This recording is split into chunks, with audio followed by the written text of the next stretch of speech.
ada sekitar 2 juta orang Jepang dan keturunannya di Brazil.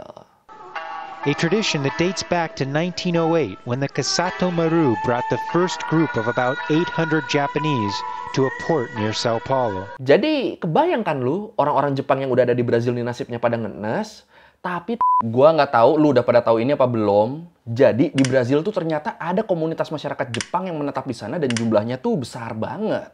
Banyak banget orangnya. Ini kan bikin penasaran banget ya. Kok bisa orang-orang Jepang, orang-orang dari negara yang dulunya tuh sempat jadi negara yang tertutup banget, tiba-tiba mereka nih nyampe di Brazil. Dan bahkan jadi komunitas yang besar banget di sana. Ini kan pertanyaan-pertanyaan celah konten ya. Makanya jadi ya udah kalau gitu, ayo langsung aja kita bahas kenapa di Brazil banyak banget orang Jepangnya. Di Learning by Googling. Oke, buat awal enaknya kita bahas sejarahnya dulu nih. Sejarah gimana orang-orang Jepang nih bisa ada di Brazil. Ngapain sih sebenarnya mereka nih? Kok bisa sampai ada di Brazil tuh sebenarnya mereka nyari apa? Kita bahas itu dulu, dari awalnya dulu. Jadi kalau menurut Emilia da Costa, sejarawan Brazil, dia bilang dari dulu Brazil itu kan emang udah jadi pusat penjualan budak Afrika. Zaman dulu nih, dari 10 juta budak, kalau ada 10 juta budak, 40%-nya tuh pasti dibawa ke Brazil. Jadi ya bisa dibilang budak-budak ini tuh sebenarnya penting banget buat perekonomian di sana. Karena jadinya kan hampir semua kerjaan tuh dilakukan sama budak ya. Orang-orang lokalnya ya cuma nunggu beres doang, yang ngerjain segala macamnya tetap budak-budak kulit hitam.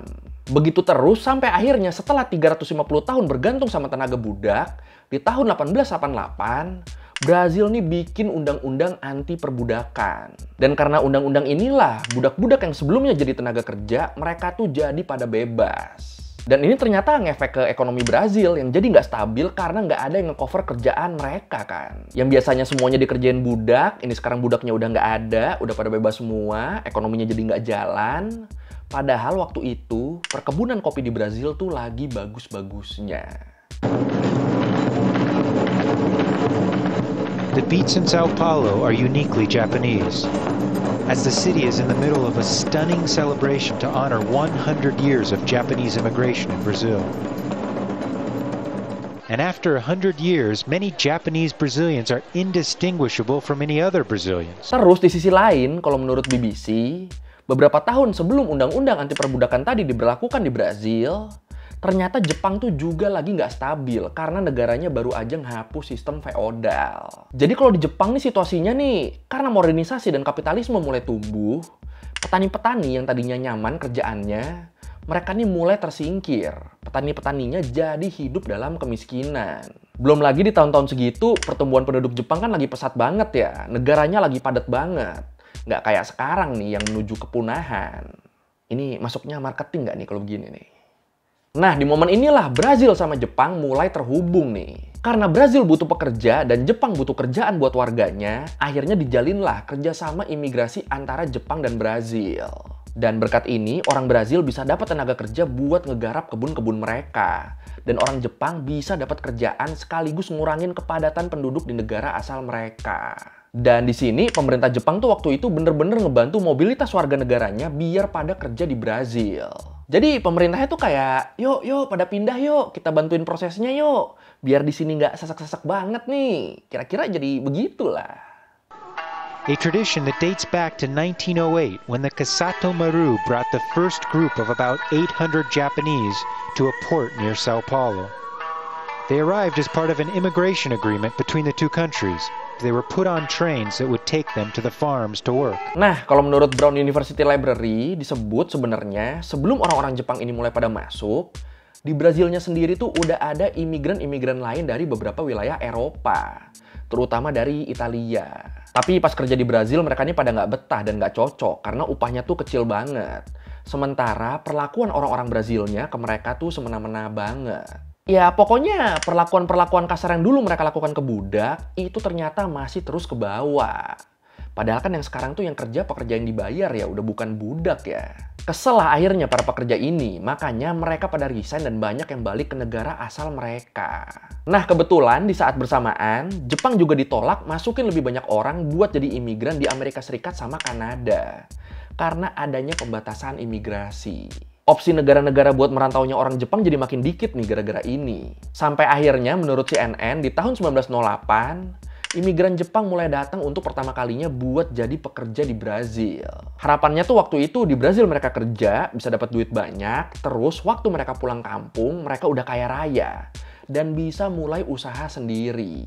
Pokoknya plannya udah fix nih, udah punya bayangan mereka. Duit yang mereka kumpulin di Brazil tuh nanti mau diapain.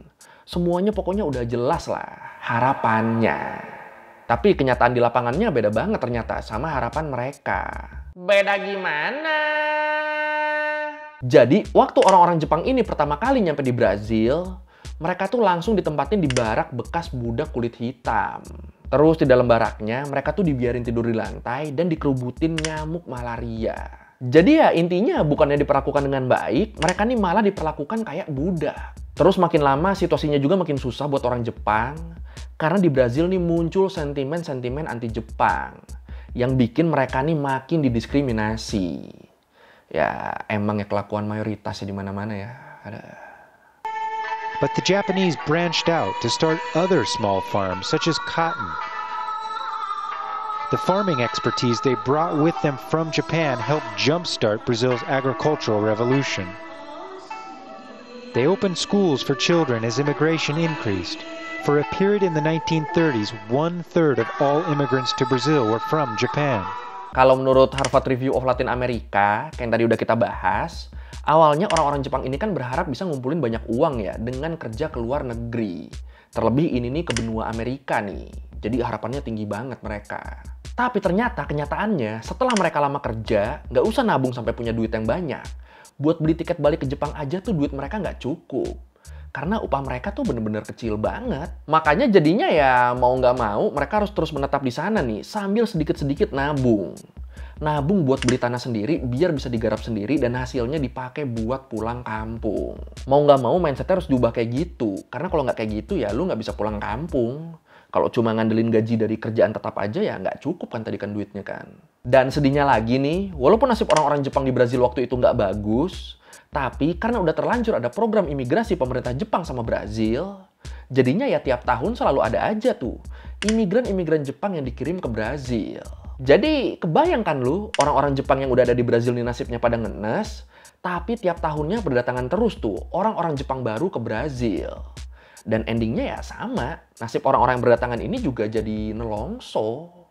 Gitu terus pokoknya siklusnya tuh. Bahkan di sekitar tahun 1914, di awal-awal Perang Dunia I, populasi imigran Jepang di Brazil tuh udah besar banget. Udah gede banget mereka, udah banyak banget jumlahnya. Sampai akhirnya di pertengahan tahun 1930-an, dipercaya udah ada lebih dari 500.000 orang Jepang di Brazil. Dan mereka bisa jadi sebanyak ini, salah satu faktornya tuh karena udah banyak juga dari mereka yang berkeluarga dan punya keturunan. Jadi beranak pinak, makin banyak lah mereka jumlahnya di sana. My grandparents came to Brazil from Okinawa in the 1960s to escape the war, and they became merchants. My grandparents still only speak Japanese.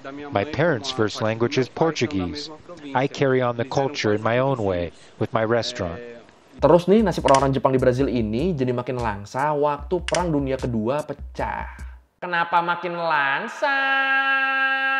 Ini semua karena keputusan Brazil yang milih buat mihak kubu sekutu buat ngelawan Jepang.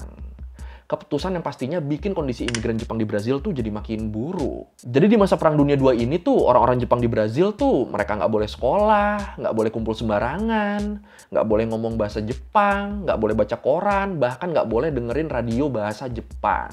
Ya pokoknya semua dilarang lah.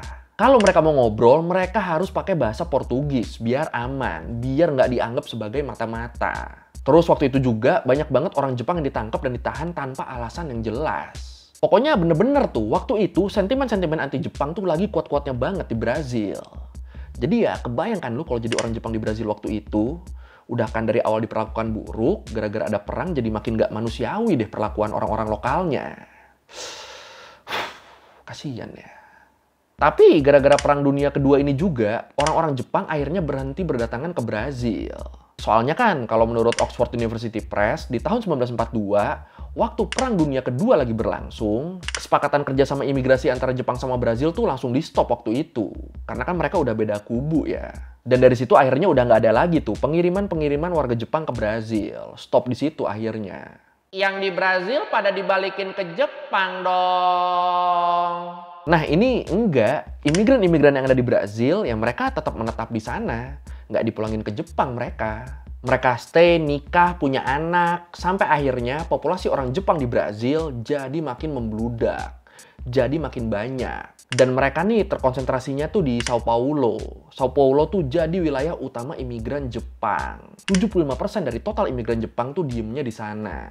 Nah, karena jumlah mereka udah banyak banget kan, akhirnya buat ngelawan sentimen-sentimen anti-Jepang, para imigran ini pun mutusin buat ngebentuk satu komunitas Jepang atau Japantown di sekitar distrik Liberdade. Di sana mereka bebas tuh, mau ngomong bahasa Jepang, ngelakuin olahraga, sampai tarian-tarian khas Jepang. Semuanya bisa mereka lakuin tanpa perlu takut ada sentimen anti-Jepang, kayak yang biasa mereka dapetin di luar komunitas. Terus pemerintah Jepang juga, karena mungkin ngerasa bertanggung jawab ya, mereka akhirnya ngedanain dibangunnya sekolah yang ngajarin bahasa dan tulisan Jepang. Dan kurikulumnya juga pakai sistem pendidikan dari Jepang. Jadi ya intinya karena mereka makin banyak nih, mereka jadi makin solid ya. Dan ini juga bikin mereka jadi diperhatiin sama pemerintah Jepangnya langsung. Dan hebatnya, semua hal ini tuh masih bertahan sampai sekarang. Kalau menurut datanya Kementerian Luar Negeri Jepang, disebut di tahun 2023 ini, ada sekitar 2 juta orang Jepang dan keturunannya di Brazil. Dan ini ngejadiin Brazil sebagai negara dengan konsentrasi orang Jepang terbanyak di luar negara Jepang. Ini buat yang wibu-wibu, kalau lu mungkin susah buat pindah ke Jepang, bisa coba ke Brazil aja kali ya. Kan mirip-mirip ini ya, jatuhnya Jepang KW ini. 40% já são mesticinhos. The Japanese in Brazil are integrated and mixed into Brazilian society. About 40% of us are of all colors. That is how multicultural Brazil is. But we still want to keep our traditions. Gostaria de mostrar que esse é o Brasil. As the sun set on Sao Paulo, it was clear that the city was as close as possible to the land of the rising sun. Oke, sekian review kali ini tentang kenapa di Brazil banyak orang Jepangnya. Ternyata penyebabnya karena supply and demand ya. Di Brazil ada demand-nya, Jepang mereka punya supply-nya. Ya udah tuh, saling melengkapi lah, udahlah. Walaupun terus tidak sejahtera hidupnya di sana. Ada. Tapi itu kan dulu, sekarang kan udah berubah nih. Kalau lu merevisi kalian udah salah, atau lu mau nanya, atau lu mau nambahin yang ada di video, bisa lu tulis di komen. Kita diskusi seperti biasa. Sekali lagi, thank you dan nonton. Jangan lupa like, comment, subscribe. Bye.